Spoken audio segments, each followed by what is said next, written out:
اسی کے ذیل میں یہ بات سمجھ لیجئے کہ جب تک یہ چیزیں کھل کے ہمارے سامنے نہیں آئیں گی اس وقت تک بڑا مشکل ہوگا کہ ہم کسی دوسرے کو اقامت دین کے کام کے لیے قائل کر سکیں، اسے سمجھا سکیں۔ اچھا، دوسرے کی بات تو پھر بھی بات کی ہے۔ پہلی بات یہ کہ خود ہم وہ قربانیاں دے سکیں جو اقامت دین کے لیے درکار ہیں۔ جب تک اس معاملے میں ہمیں کلیئرٹی نہیں ہوگی تو ہم خود بھی وہ کام نہیں کر سکیں گے۔ اور آخری بات اس ضمن میں یہ ہے کہ ہم خود اس مغالطے کا شکار ہو جائیں گے جو 13 صدیوں تک امت میں رائج رہا ہے۔ اگر یہ ہمیں پوری طرح واضح نہیں ہوگا کہ اقامت دین کا مفہوم کیا ہے۔ ایک بڑے محقق، اچھے عالم دین، بڑا فہم رکھنے والے بزرگ تو نہیں ہیں، نوجوان ہی ہیں، لیکن بزرگ اس اعتبار سے کہ ایک علمی شخصیت ہیں، تو ان سے اقامت دین کا مفہوم ایک دفعہ زیر بحث آیا، تو انہوں نے جو وہ مفہوم بیان کیا وہ میں پہلے آپ کے سامنے رکھ دیتا ہوں۔ وہ فرمانے لگے کہ دیکھیں، آپ نے اگر کسی کو نماز پڑھنے کی تلقین کی ہے یا ایک بندہ نماز پڑھتا ہے لیکن وہ صحیح نہیں پڑھتا تو آپ نے اس کی نماز صحیح کروا دی ہے، تو یہ بھی اقامت دین کا کام کیا ہے۔ ٹھیک ہو گیا۔ ایک آدمی کسی کو تعلیم دے رہا ہے، قرآن مجید سکھا رہا ہے، پڑھا رہا ہے، تو یہ بھی اقامت دین کا کام ہے۔ تو اگر کسی مفہوم کے اعتبار سے یہ اقامت دین کا کام ہے، ہم چلیں نہیں، اسے رد نہیں کرتے اس کے، لیکن جب ہم اقامت دین کا لفظ استعمال کرتے ہیں تو اس سے یہ مراد نہیں ہوتی، ہم اس سے کوئی اور معنی مراد لے رہے ہوتے ہیں۔ لیکن آگے بڑھنے سے پہلے میں آپ کے سامنے یہ بات رکھتا ہوں کہ اگر آپ نے مولانا مودودی رحمۃ اللہ علیہ کی کتاب قرآن مجید کی 4 بنیادی اصطلاحات کا مطالعہ کیا ہو تو یہ حقیقت آپ پر منکشف ہوگی کہ یہ جو بنیادی اصطلاحات ہیں، مثلا الہ کا لفظ ہے، دین کا لفظ ہے، رب کا لفظ ہے، یہ جو عبادت کا لفظ ہے، یہ 4 بنیادی اصطلاحات انہوں نے بیان کی ہیں۔ ان کے کوئی معنی پہلے سے بھی تو موجود تھے نا، تو انہیں پھر کیوں واضح کرنا پڑا؟ اس لیے کہ وہ معنی مسخ ہو گئے تھے یا وہ محدود کر دیے گئے تھے۔ اگر مسخ نہیں بھی ہوئے تھے تو ان کو ایک محدود جامہ پہنا دیا گیا تھا، ان کا مفہوم مقید کر دیا گیا تھا۔ انہوں نے پھر سے قرآن مجید کی روشنی میں اس کا معنی کھول کر واضح کیا، تب معلوم ہوا کہ دین کا الہ کا تصور کیا ہے، عبادت کا حقیقی تصور کیا ہے، دین کا تصور کیا ہے، رب کا معنی کیا ہے۔ یہ سارے معنی ان کے اندر مرور ایام کے ساتھ، وقت گزرنے کے ساتھ ساتھ تغیر و تبدل ہو گیا تھا، تو اسے گویا دوبارہ تازہ کرنا پڑا۔ تو میں اب یہ بات کہنا چاہتا ہوں کہ خود اقامت دین کے ساتھ بھی، چونکہ اس میں بھی دین کا لفظ آیا ہے، تو دین کا ایک تصور وہ ہے کہ جو قرآن مجید کی روشنی میں قرآن مجید کی 4 بنیادی اصطلاحات میں مولانا مودودی نے معین کیا ہے، اور ایک روایتی مفہوم ہے دین کا۔ تو جب آپ کے ذہن میں دین کا روایتی مفہوم ہوگا تو اقامت دین کا مطلب وہ ہوگا جو میرے بزرگ میرے ساتھ ڈسکس کر رہے تھے اور مجھے سمجھا رہے تھے۔ لیکن جب آپ کو دین کا حقیقی معنی معلوم ہوگا تو تب آپ کو سمجھ آئے گی کہ اقامت دین کا اصل میں معنی کیا بنتا ہے اور مفہوم کیا بنتا ہے۔ اب اس حقیقی معنی کو سمجھنے کی ضرورت ہے۔ جو روایتی معنی ہے وہ میں نے آپ کے سامنے رکھ دیا۔ آپ نے نماز کی تلقین کی تو بھی اقامت دین کا کام کیا، آپ نے روزے کی تلقین کی یا روزہ رکھنا سکھا دیا یا نماز پڑھنا سکھا دیا یا قرآن مجید ناظرہ پڑھنا سکھا دیا یا کچھ تھوڑی بہت عربی گرامر سکھا دی، آپ نے دین کی تعلیم ہی دی ہے، اور دین کی تعلیم دی ہے تو اقامت دین کا کام کیا ہے۔ لہٰذا اس کتاب کی روشنی میں پہلے دین کا مطلب ہم سمجھ لیتے ہیں تو پھر اقامت دین کا مطلب سمجھ میں آ جائے گا، اور یہی ہم نے دوسروں کو سمجھانا بھی ہے۔ اقامت دین کے ساتھ جو دین کا تصور ہے، تو پہلی بات تو یہ سمجھ لیجئے کہ قرآن مجید نے اسلام کو دین قرار دیا ہے۔ آج کل اس کے لیے مذہب اسلام کے الفاظ استعمال ہوتے ہیں، یہ کم از کم قرآن مجید میں تو سرے سے نہیں ہے، اور حدیث میں بھی جو جتنی حدیثیں پڑھنے کا موقع ملا ہے اس میں مذہب کا لفظ اسلام کے لیے نہیں آیا ہے۔ ہاں، اسلام کے اندر جو مختلف مسالک ہیں ان کے لیے مذہب کا لفظ آپ کو مل جائے گا۔ مطلب اسلام میں یعنی ہمیں بتایا جاتا تھا بچپن سے کہ 4 مذہب برحق، اور اس سے مراد کیا ہوتی تھی، یعنی مذہب حنفی، مذہب شافعی، مذہب مالکی، مذہب حنبلی، یہ مسالک جو ہیں یہ مذاہب اربع ہیں۔ تو ان کے بارے میں کہا جاتا ہے یہ چاروں اپنی اپنی جگہ پہ ٹھیک ہیں، یعنی ان کو ہم سمجھتے ہیں کہ یہ دین کی تعلیمات کے اندر ہی ہیں، حق ہونے کا مطلب یہ ہے۔ تو یہ تو مذاہب تو یہ ہوتے تھے، اسلام کو تو مذہب نہیں کہا، نہ قرآن نے کہا نہ حدیث نے کہا، لیکن آج سمجھا یہ جاتا ہے کہ اسلام مذہب ہے۔ تو یہ کیوں سمجھا جاتا ہے؟ یہ اصل میں ایک اور تصور جو دنیا میں آیا، ریلیجن کا تصور۔ ریلیجن کا لفظ ظاہر ہے وہ اقوام استعمال کرتی ہیں جو ہم پر 100-150 سال حاکم رہی ہیں، یعنی خاص طور پہ انگریز، اور ان کے ہاں ریلیجن کا ایک خاص محدود دائرہ ہے، اور وہ دائرہ ہے انسان کی انفرادی زندگی۔ آپ کا عقیدہ کیا ہے، آپ کی اس عقیدے کے مطابق جو تعبدی معاملات ہیں، یعنی اس پرستش کیسے کرتے ہیں، اور اس سے آگے جو عام سماجی رسومات ہوتی ہیں، یعنی کوئی پیدا ہوتا ہے تو اسے سیلیبریٹ کیسے کرتے ہیں، اور اس سے آگے شادی کرنے کے طور طریقے کیا ہیں، تو مر جاتا ہے تو تجہیز و تکفین یعنی اسے ٹھکانے کیسے لگاتے ہیں، تو یہ کچھ سماجی رسومات ہوتی ہیں۔ تو یہ دائرہ سمجھا جاتا ہے کہ یہ مذہب کا دائرہ ہے۔ عقیدہ، اس عقیدے کے لیے جو پرستش کے طور طریقے ہیں اور جو سماجی رسومات ہیں، یہ 3 دائرے وہ ہیں جن کو ریلیجن کا دائرہ سمجھا جاتا ہے۔ تو جب آپ ریلیجن کا ترجمہ مذہب کر کے اسلام کو بھی مذہب قرار دے دیتے ہیں، تو در حقیقت آپ مان لیتے ہیں کہ اسلام کا دائرہ صرف ان 3 حدود کے اندر ہی ہے، اس سے باہر نہیں ہے۔ لیکن دوسری طرف جب ہم قرآن مجید کی روشنی میں دین کا معنی دیکھتے ہیں تو وہ کوئی اور ہی نکلتا ہے، وہ ریلیجن والا نہیں نکلتا، وہ بالکل دوسرا نکلتا ہے۔ میں وہ ذرا آپ کے سامنے واضح کر دوں۔ اس میں پہلی بات یہ آتی ہے کہ دین کا لفظ قرآن مجید میں جو استعمال ہوا تو بدلے کے معنی میں استعمال ہوا، مالک یوم الدین، بدلے کے دن کا مالک۔ تو دین کا لفظ کا ایک معنی مذہب تو نہیں ہوا، بدلہ ہوا، یہ تو بالکل اس کا لغوی معنی ہو گیا۔ پھر ہم اسے دیکھتے ہیں کہ اس کا ایک اور استعمال ہوا ہے، اور وہ اطاعت کے معنی میں اس کا استعمال ہوا ہے۔ فَاعْبُدُوا اللَّهَ مُخْلِصِينَ لَهُ الدِّينَ، بس تم اللہ کی بندگی کرو اپنی اطاعت کو اس کے لیے خالص رکھتے ہوئے۔ یہاں سب نے اس کا ترجمہ اطاعت کیا ہوا ہے۔ اچھا، اطاعت نہیں ہو سکتی جب تک کہ کوئی ضابطہ نہ ہو، کوئی قانون نہ ہو۔ ظاہر ہے اطاعت یا تو کسی اتھارٹی کی ہوگی یا اس اتھارٹی کے بنائے ہوئے ضابطے کی ہوگی۔ تو جب آپ کو یہ کہا گیا کہ اللہ کی بندگی کرو اپنی اطاعت اس کے لیے خالص رکھتے ہوئے، تو اب یہ کسی ضابطے کی طرف اشارہ کر دیا گیا۔ تو اب یہ جو بدلہ ہے، اس بدلے کا تعلق اس ضابطے کے ساتھ کیا بنا، سیکوینس کیا ہے ان کا؟ ظاہر ہے بدلہ جب آپ کو ملے گا تو بدلہ اس کی 2 صورتیں ہو سکتی ہیں، یا تو بدلہ اچھا ہوگا یا بدلہ برا ہوگا، یا سزا ہوگی یا انعام ہوگا، یہی بدلہ ہو سکتا ہے نا۔ بدلے میں انعام دیا، بدلے میں سزا دی۔ اچھا، یہ جو بدلے میں انعام دیا جائے گا، بدلے میں سزا دی جائے گی، یہ کوئی اندھا ریوڑیاں بانٹے گا یا کسی اصول پر یہ فیصلہ ہوگا؟ اصول پر فیصلہ ہوگا۔ تو وہ اصول بھی گویا دین میں شامل ہو گیا نا، وہ بھی دین ہو گیا۔ وہ جو ضابطہ ہے، جس ضابطے کی وہ کرائٹیریا، وہ معیار، وہ ضابطہ، وہ قانون کہ جس کی بنیاد پر یہ فیصلہ ہوگا کہ اس کو انعام دیا جائے اور اس کو جو ہے ذلیل و رسوا کی سزا دی جائے، وہ اس ضابطے کو یہاں پہ اطاعت کے ساتھ جوڑ کر بتا دیا گیا کہ یہ در حقیقت دین کا مطلب صرف بدلہ ہی نہیں ہے، دین کے اندر اطاعت کا معنی بھی اور ضابطے کا معنی بھی اور قانون کا معنی بھی شامل ہے۔ اچھا، اب دین اسلام کیا ہے، یہ اگلی بات ہو گئی۔ دین اللہ کیا؟ دین اللہ کا لفظ آیا ہے نا قرآن مجید میں، یہ لفظ استعمال ہوا، اذا جاء نصر اللہ والفتح، جب اللہ کی مدد آئے اور فتح حاصل ہو جائے، اور رأیت الناس يدخلون فی دین اللہ، اور جب تم دیکھو کہ لوگ اللہ کے دین میں داخل ہو رہے ہیں۔ تو اب یہ اللہ کا دین، یہ ایک نئی بات آ گئی، یہ بالکل ایک نیا معنی لے کے آ گیا۔ اور یہ جو نیا معنی لے کے آ گیا، اس کی سمجھ آپ کو سورہ یوسف کے ایک آیت سے آئے گی۔ وہ واقعہ آپ ذرا تازہ کیجئے کہ یوسف علیہ السلام مصر پہنچ گئے۔ ان کے بھائی جب پہلی مرتبہ ان کے پاس آئے تو پہچان تو لیا حضرت یوسف نے، لیکن بھائیوں کو بتایا نہیں کہ میں یوسف ہوں۔ بات چیت میں بھائیوں نے خود بتا دیا ہمارا ایک اور بھائی ہے، اس کا بھی راشن دے دیجئے۔ تو انہوں نے کہا نہیں، اس کو لے کے آؤ گے تو راشن ملے گا۔ بنیامین کو پھر اگلی دفعہ اس کو بھی لے کے آئے۔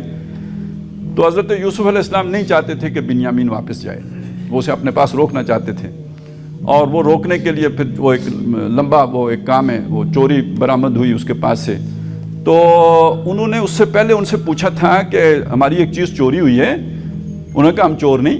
تو انہوں نے کہا اگر ثابت ہو گیا کہ تم چور ہو تو پھر کیا سزا ہوگی؟ انہوں نے کہا جس کے پاس سے وہ نکلے گا وہی اس کا بدلہ ہوگا، یعنی اس کو غلام بنا لینا، اپنے پاس قیدی بنا لینا، اور ہمارے ہاں یہی سزا دی جاتی ہے، کوئی وہ جو ہمارا ضابطہ ہے، جو ہمارا قانون ہے، اس میں یہی سزا دی جاتی ہے۔ اب وہ چوری کا سامان برآمد ہو گیا اور یوں بنیامین روک لیے گئے حضرت یوسف کے پاس۔ اب اس سارے کو اللہ نے یوں بیان کیا وَكَذَلِكَ كِدْنَا لِيُوسُف، اس طرح ہم نے یوسف کے لیے ایک تدبیر کر دی، یعنی ان کے بھائیوں کی زبان سے کہلوا دیا کہ جس کے پاس سے جو مال مسروقہ برآمد ہوگا اس کو وہاں رکھ لیا جائے گا۔ وَمَا كَانَ لِيَأْخُذَ أَخَاهُ، یوسف کے لیے یہ ممکن نہیں تھا کہ اپنے بھائی کو اپنے پاس روک لیتا، فی دین الملک، بادشاہ کے دین میں۔ اب یہاں دین کا کیا معنی ہوگا؟ قانون، یعنی بادشاہ کے ہاں جو چوری کی سزا تھی وہ سزا یہ نہیں تھی کہ یوسف جو بھی چور ہے اس کو غلام بنا لو، یہ تو کنعان میں جو سزا تھی اس کا انہوں نے خود فیصلہ کر دیا کہ بھئی ہم وہ مانتے ہیں۔ تو اس طرح یوسف کے لیے ممکن ہو گیا کہ اپنے بھائی کو اپنے پاس روک لے۔ اب آپ کو سمجھ میں آیا؟ اب یہ اگر سمجھ میں آ گیا تو پھر کوئی آپ سے کہے کہ میں نے نماز کی تلقین کی ہے تو میں نے دین کی بات کی ہے، میں نے اقامت دین کر دی، اب آپ کو یہ سمجھ نہیں آ سکے گا۔ سمجھ آئی میری بات کی؟ تو قرآن مجید جب دین کے معنی کو ہمارے سامنے لے کے آتا ہے، اسے بڑی وسعت دیتا ہے، اس میں یہ بھی شامل کرتا ہے، بدلے کو بھی شامل کرتا ہے، یقیناً کرتا ہے، اس کا ہم انکار نہیں کر سکتے، اس میں اطاعت کو بھی شامل کرتا ہے، یقیناً کرتا ہے، اس کا آپ انکار نہیں کر سکتے، لیکن اس میں پورے قانون اور نظام کو بھی شامل کر، فی دین الملک، بادشاہ کا دین، بادشاہ کا قانون، بادشاہ کا نظام۔ اب یہاں ایک اور نقطہ بھی سامنے آ گیا، وہ نقطہ بھی بڑا پیارا ہے۔ وہ نقطہ یہ ہے کہ اس سطح پہ پہنچ کے دین مرکب اضافی بن کے آیا ہے، بادشاہ کا دین اور اللہ کا دین، اور یہ ایک چیز کی طرف اشارہ کر رہا ہے کہ جب آپ کسی اتھارٹی کو یا کسی پرسنالٹی کو یا کسی ادارے کو، انسٹیٹیوٹ کو ایک ایسی اتھارٹی دے دیں کہ جو قانون وہ بنائے بلا چوں چراں یا غیر مشروط طور پر، یا اس کے قانون کی مطلق اطاعت ہوگی، کوئی چوں چراں اس کے آگے نہیں کی جا سکے گی، تو جب یہ آپ مان لیتے ہیں تو اس ہستی کو کے ضابطے کو، قانون کو تو آپ نے وہ ایک مقام دے دیا، اس ہستی کو در حقیقت اس پورے کو اگر آپ سمجھیں تو اس نظام کو اس ہستی کے ساتھ ہم منسوب کر دیں گے۔ جہاں یہ اتھارٹی بادشاہ کے پاس ہوگی تو وہ دین الملک ہوگا، اور جہاں یہ اتھارٹی اللہ کے پاس ہوگی وہ دین اللہ ہوگا۔ جس دنیا میں ہم رہتے ہیں، اس دنیا میں اگرچہ کہ بعض جگہوں پہ بادشاہت ہے، جیسے سعودی عرب میں بھی ہے، کئی اور ملکوں میں بھی ہے، لیکن اب بادشاہت کو پسند نہیں کیا جاتا۔ جہاں شعور آتا ہے وہاں بادشاہت باقی نہیں رہتی، ہمارے ملک میں بھی نہیں ہے، ہندوستان میں بھی نہیں ہے۔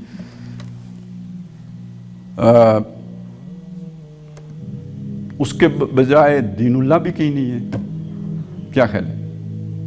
سعودی عرب میں بھی نہیں۔ وہ دین سلیمان تو کہہ سکتے ہیں آپ اسے، دین اللہ نہیں کہہ سکتے۔ دین الملک ہے، وہاں بھی چلیں۔ تو باقی دنیا میں اس وقت ہے کیا؟ نہ دین اللہ ہے نہ دین الملک ہے، تو کیا کون سا دین ہے؟ آپ کہیں دین ہے ہی نہیں، یہ تو نہیں ہو سکتا۔ کوئی تو قانون ہے نا، اور کوئی قانون بنا بھی رہا ہے، تو قانون کون بنا رہا ہے؟ پارلیمنٹ بنا رہی ہے، پارلیمنٹ قانون بنا رہی ہے نا، اور پارلیمنٹ کے پاس یہ اتھارٹی کہاں سے آئی ہے جی؟ اسے عوام نے اپنی اتھارٹی اپنے ووٹ کے ذریعے سے منتقل کی ہے، ٹھیک ہے نا؟ ایسا ہی ہے نا، گویا قانون کا حق عوام کے پاس ہے، بادشاہ کے پاس نہیں، عوام کے پاس ہے۔ عوام نے اپنا وہ حق تفویض کر دیا اپنے ریپریزنٹیٹیوز کو، وہ جا کے ایک جگہ پہ جمع ہوئے، جسے ہم اسمبلی کہتے ہیں، اسمبلی تو کہتے ہیں جمع ہونے کو ہے نا، وہاں جمع ہو کے انہوں نے اکثریت رائے سے جو قانون بنا لیا، وہ اس کی پابندی تمام شہریوں پر کرنا لازم ہے۔ تو بابا یہ دین جمہور نہیں ہو گیا؟ اگر وہ دین اللہ ہے جہاں قانون بنانے کا اختیار اللہ کے پاس ہے، اور وہ دین الملک ہے جہاں قانون بنانے کا اختیار بادشاہ کے پاس ہے، تو جہاں قانون بنانے کا اختیار عوام الناس کے پاس ہے وہ دین جمہور نہیں، وہ دین العوام نہیں۔ تو آج کا دور جس میں ہم جی رہے ہیں یہ در حقیقت دین جمہور کا دور ہے۔ ایک اور دین بھی ہے، وہ بھی میں آپ کو سمجھا دیتا ہوں، اور وہ دین ہے جو رشیا میں اور چائنا میں رائج ہے۔ یہ مجھے اس لیے سمجھانا پڑ رہا ہے کہ ہمارے ہاں چائنا ماڈل کا یعنی کچھ لوگ ڈفلی بجا رہے ہیں نا، تو اس کو بھی سمجھ لیجیے وہ کیا ہے. اس کا معاملہ جڑ جائے گا ملوکیت کے ساتھ. اس کو سمجھنے کے لیے دیکھیے ملوکیت کو ہم کیوں برا کہتے ہیں کہ اللہ تعالیٰ نے جو اختیار امت کو دیا تھا وہ اختیار ایک قبیلے نے اپنے لیے خاص کر دیا. یعنی اپنا خلیفہ بنانے کا اختیار امت مسلمان کو دیا جاتا ہے. ایک خلیفہ تو اللہ کا خلیفہ ہوتا تھا نا، نبی ہے جو وہ اللہ نے اپوائنٹ کیا، وہ اللہ کا خلیفہ ہے. حضرت ابوبکر اللہ کے خلیفہ نہیں ہیں، وہ خلیفۃ المسلمین ہیں، ان کو مسلمانوں نے منتخب کیا ہے. خلافت راشدہ کے بعد یہ اختیار مسلمانوں کے پاس نہیں رہا، بنو امیہ کے پاس چلا گیا کہ جس کو وہ خلیفہ بنائیں گے وہ خلیفہ ہوگا. سمجھ آئی؟ حقیقت میں وہ خلیفہ کس کا ہے؟ بنو امیہ کا. مسلط کس پر ہو گیا ہے؟ امت مسلمہ پہ ہو گیا. بعد میں ان سے یہ حق چھین لیا کس نے؟ بنو عباس نے. اور بنو ہاشم کو خاص طور پہ جو ہمارے سید جو حضرت علی رضی اللہ تعالیٰ عنہ کی اولاد ہے، ان کو یہ اختلاف یہ رہا کہ بھئی یہ ہمارا حق ہے، یہ بنو امیہ غاصب ہیں. اور بعد میں یہ کہ یہ بنو عباس غاصب ہیں، اصل میں تو ہمارا حق ہے، جو حضرت علی کا خانوادہ ہے حق اس کا ہے. تو جو ہم تک اسلام کی تعلیمات پہنچی ہیں، یہ حق نہ بنو ہاشم کا ہے، نہ بنو عباس کا ہے، نہ یہ بنو امیہ کا ہے، یہ حق امت مسلمہ کا ہے. وہ جس کو اپنا خلیفہ بنائے وہ خلیفہ ہوگا.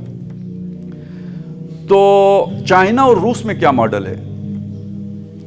دنیا میں حکمرانی کا ماڈل یہ ہے، یا جو بھی بات جو قانون سازی کا جو معاملہ ہے وہ عوام کو دیا گیا. باقی دنیا میں رشیا اور چائنا میں کیا کیا گیا؟ ایک پارٹی بنائی گئی، اسے کہا گیا یہ نظریاتی پارٹی ہے. کمیونسٹ پارٹی ایک نظریاتی پارٹی ہے.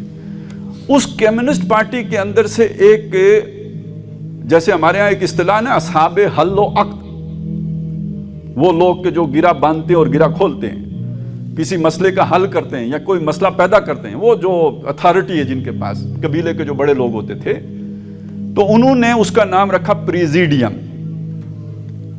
کمیونسٹ پارٹی کے اندر ایک تھنک ٹینک ہے، سمجھ لیجئے، بڑے دماغ ہیں، ان کا ایک اکٹھ ہوتا ہے. جیسے ہمارے فوج کے کور کمانڈر بیٹھتے ہیں، یہ فوج کا ایک بڑا اکٹھ ہے، اس کے گویا اصحاب حل و عقد بیٹھتے ہیں. اسی طرح سمجھ لیجئے کہ اس کمیونسٹ پارٹی کے اصحاب حل و عقد جمع ہوتے ہیں، وہ اسے پریزیڈیم کہتے ہیں. وہ جو لوگ وہاں بیٹھے ہیں، وہ جس شخص کے بارے میں فیصلہ کر لیں وہ حکمران ہو جاتے ہیں. سمجھ آ گئی بات کی؟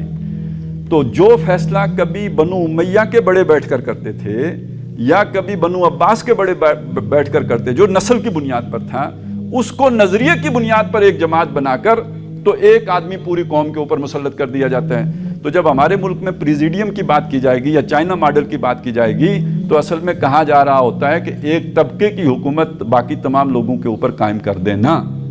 اب آپ سمجھ سکتے ہیں کہ وہ طبقہ کون سا ہو سکتا ہے. مزدور تو نہیں ہو سکتے نا، عامت الناس بھی نہیں ہو سکتے، ہم مولویوں کا طبقہ بھی نہیں ہو سکتا، ججوں کے بس کی بات بھی نہیں ہے، وکیلوں کے بس کی بات بھی نہیں ہے، یا وہ ایک ہی جس کے پاس لاٹھی ہوگی وہی ہو سکتے. تو پھر جس کا ڈنڈا اسی کی حکومت والا پرانا دور واپس. یہ اصل میں چائنا ماڈل کے پیچھے یہ دہشت گردی چھپی ہوئی ہے. اس لیے میں نے چاہا کہ یہ بھی آپ کے سامنے کھول دوں. اب یہاں آ کے آپ سمجھ لیجئے کہ چائنا والوں کے اس نظام کے اندر اگر ڈسٹربنس پیدا کی جائے، وہاں کہا جائے دین جمہور لایا جائے گا، تو اسے کیا سمجھا جائے گا؟ بغاوت. اور چائنا والے اس بندے کو نہیں چھوڑیں گے. امریکہ نے کچھ کوششیں کی تھی نا وہاں پہ، تو جو باغی تھے ان کا کیا اشر کیا چائنا والوں نے. اچھا، اسی کو اب ذرا دوسری طرف سے دیکھ لیں. سعودی عرب میں یہ کوشش کی جائے کہ دین اللہ لایا جائے تو ٹھیک ہے، امریکہ میں دین اللہ کی کوشش کی جائے یا پریزیڈیم یعنی کمیونسٹ ماڈل کی کوشش کی جائے تو ایک بات سمجھ لیجئے، ایک ملک میں مذہب کئی ہو سکتے ہیں. ایک ملک میں مذہب کئی، امریکہ میں کئی مذہب ہیں، ہندو بھی ہیں، سکھ بھی ہیں، مسلمان بھی ہیں، یہودی بھی ہیں. خود پاکستان میں کئی مذہب ہیں، ہندوستان میں کئی مذہب ہیں. اسلام بھی کہتا ہے کہ تمام مذاہب کو ان کے حقوق دو، بلکہ سب سے پہلے کہا ہی اسلام نے، سیکولرزم تو بعد میں آیا ہے. یہ مذہبی آزادی سب سے پہلے دنیا میں دی اسلام نے ہے، یہ محمد رسول اللہ نے دیا، اس سے پہلے تھی نہیں کہ کسی کی عبادت گاہ کا جو ہے وہ نقصان نہیں کیا جائے گا، محفوظ رکھی جائے گی، کسی کے جو ہے نا مذہبی جذبات کو مجروح نہیں کیا جائے گا، یہ تو سب سے پہلے محمد رسول اللہ نے دنیا میں کیا ہے۔ تو میں یہ عرض کر رہا تھا کہ ایک خطہ ارضی پر جیسے بہت سے لوگ ہوتے ہیں ایسے بہت سے مذاہب بھی ہو سکتے ہیں، لیکن کسی خطہ ارضی پر کوئی ایک بادشاہی ہوگا، دو بادشاہ تو نہیں ہوتے، یا ہو سکتے ہیں؟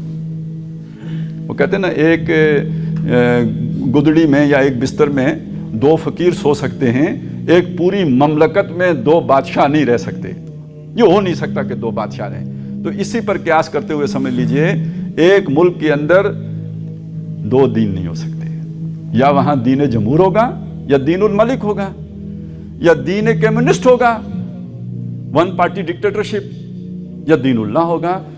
یہ ایک جگہ پہ چار دین نہیں جمع، چار تو چار، دو دین بھی نہیں جمع ہو سکے، ان کے سوال ہی نہیں پیدا ہوتا کہ ایک جگہ پہ دو دین ہو جائیں۔ اگر یہ بات ہمیں سمجھ میں آ گئی ہے تو اب ہمیں سمجھنا ہوگا کہ جس ملک میں ہم رہتے ہیں وہاں دین اللہ غالب ہے یا دین جمہور غالب ہے، کیونکہ دو تو نہیں ہو سکتے۔ اگر دین جمہور غالب ہے تو پھر سمجھ لیجئے دین اللہ نہیں ہے۔ جہاں سے میں نے بات شروع کی تھی وہاں تو شاید آپ کو مجھے اتفاق یہاں تک آیا، اور جہاں آ کے میں نے نتیجہ نکالا تو اب آپ سوچ میں پڑ گئے ہوں گے یار یہ میں نے کیا بات کی ہے، لیکن سچ تو یہی ہے۔ یہ ہضم کرنے میں آپ کو دیر لگے گی، حقیقت یہی ہے، ایک ملک میں دو دین نہیں ہو سکتے، اور اگر ہمارے ملک میں اللہ کا دین نہیں ہے تو اس کا مطلب یہ کوئی دوسرا دین ہے تو اس کا مطلب اللہ کا دین نہیں ہے۔ یہ بات اگر آپ کو سمجھ نہیں آتی تو آپ کے اندر وہ جذبہ ہی نہیں پیدا ہوتا کہ جو آپ کو متحرک کرے، کیونکہ ہم بڑے مطمئن ہیں کہ بھئی یہ تو اسلام کے نام پر بنا تو اسلام یہاں ہے، بھئی جتنا اسلام یہاں ہے اتنا اسلام امریکہ میں بھی ہے، جتنا اسلام یہاں ہے اتنا اسلام ہندوستان میں بھی ہے، مسجد نہیں ہے وہاں پہ۔ وہ جو میں نے شروع کیا تھا کہ بھئی اقامت دین کا مطلب یہ، اتنی اقامت دین ہندوستان میں نہیں ہو سکتی، مدرسے نہیں بنائے جا سکتے، نمازیں نہیں پڑھی جا سکتی، قرآن نہیں سکھایا جا سکتا، سب کیا جا سکتا ہے۔ تو جب سب کیا جا سکتا ہے تو پھر اس کا مطلب ہے اگر اقامت دین کا مطلب وہی ہے تو اقامت دین وہاں بھی ہو رہی ہے، بلکہ ہو چکا، دین قائم ہے بابا، پھر اور کام کون سا قائم کرنا ہے؟ قائم تو ہے نا، مدرسہ قائم ہے تو دین قائم ہے، مسجد قائم ہے تو دین قائم ہے، میں مسلمان ہوں تو دین قائم ہے، اب اور کیسے قائم کرنا ہے؟ تو یہ بات سمجھ لیجئے، جب ہم کہتے ہیں دین قائم کرنا ہے تو اس کا مطلب دین قائم نہیں ہے، اور دین قائم نہیں ہے تو دین ہے ہی نہیں۔ اب اگلی بات وہ اس سے بھی زیادہ تلخ، دین قائم نہیں ہے تو وہاں پہ کیا ہے؟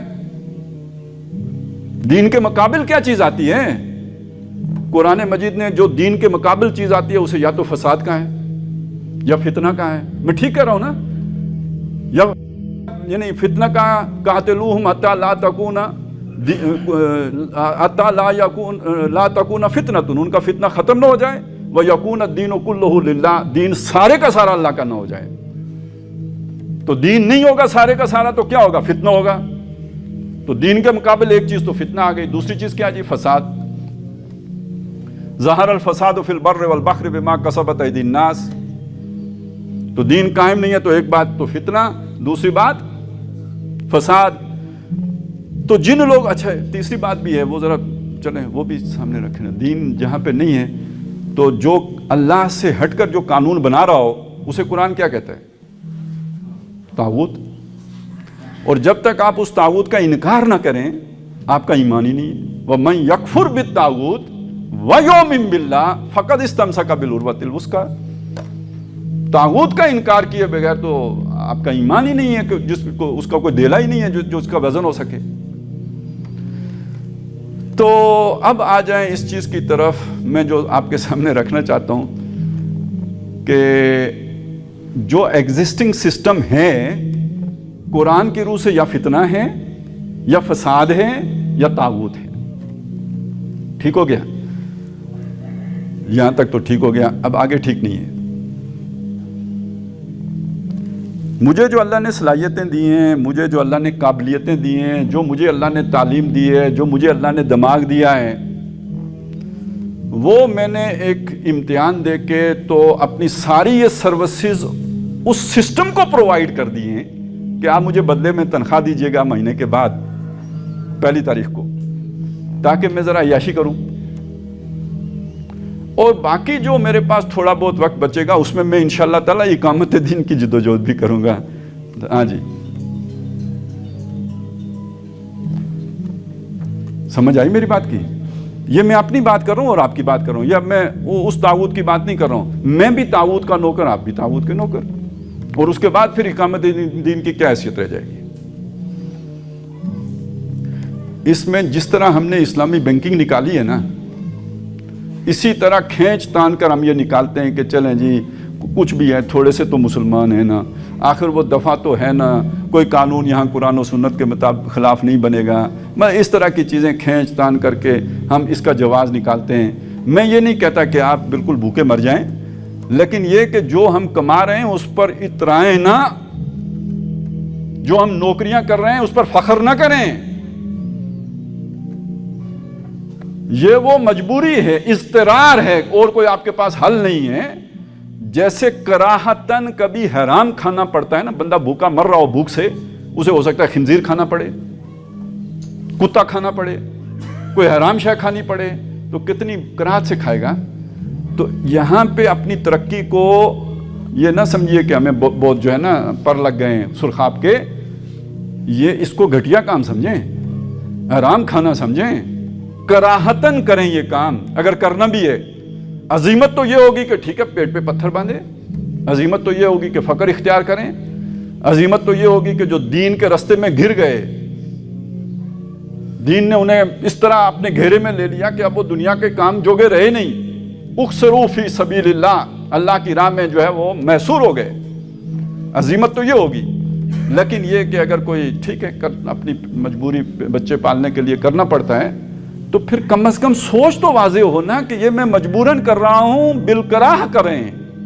اس کے ساتھ جو ہے وہ کوئی معاملہ یہ کہ پھر اس پہ خوشیاں منانا، میرا عہدہ بڑا ہو گیا ہے، میں جناب یہ لگ گیا ہوں، میں فلانا لگ گیا ہوں، میں اب چیف بن گیا ہوں، یہ کوئی خوشی کی بات نہیں ہے۔ آپ طاغوت کے چیف لگ گئے، آپ کا یہ عہدہ جو ہے، آپ نے جو ترقی کی ہے، آپ جو پھیلے ہیں پھولے ہیں، مقام بنایا ہے، یہ ایک باطل نظام کے اندر، ایک طاغوتی نظام کے اندر، ایک فتنے کے اندر، ایک فساد کے اندر بنایا ہے۔